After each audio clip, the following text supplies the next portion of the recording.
U.S. Secretary of State Antony Blinken is on yet another tour of the Middle East, and this one has included a surprise visit to the occupied West Bank, where he met with the leader of the Palestinian Authority. But it has not included Washington's endorsement for a ceasefire in the Gaza Strip, even as civilian deaths continue to climb, with children making up nearly half of the casualties from Israel's bombardment.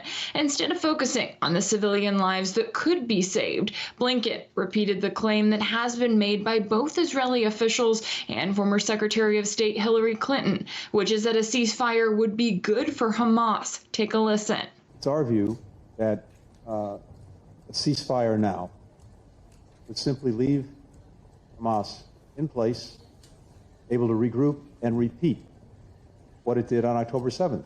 Blinken's comments come despite his stop in Jordan, where he met with leaders from Egypt, Saudi Arabia, Qatar, and the UAE, where they expressed the need for an immediate ceasefire in Gaza and argue that collective punishment, which is internationally recognized as a war crime, is not a form of self-defense. While Blinken tried to push the conversation towards talking about what post-war Gaza will look like, the Arab leaders he met with argued that it's impossible to have that discussion now when there is so much that is urgently needed for the civilians on the ground.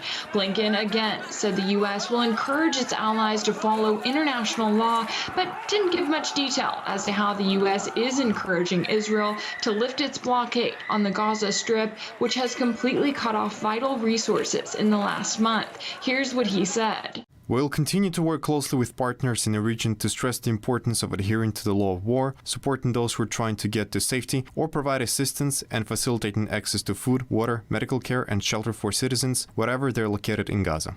While the Biden administration has encouraged its allies in Israel to pursue humanitarian pauses, Netanyahu's government has rejected those calls completely. But that hasn't stopped Washington from moving to pass more aid for Israel, and Congress is currently looking for ways to pass more than $14 billion in aid.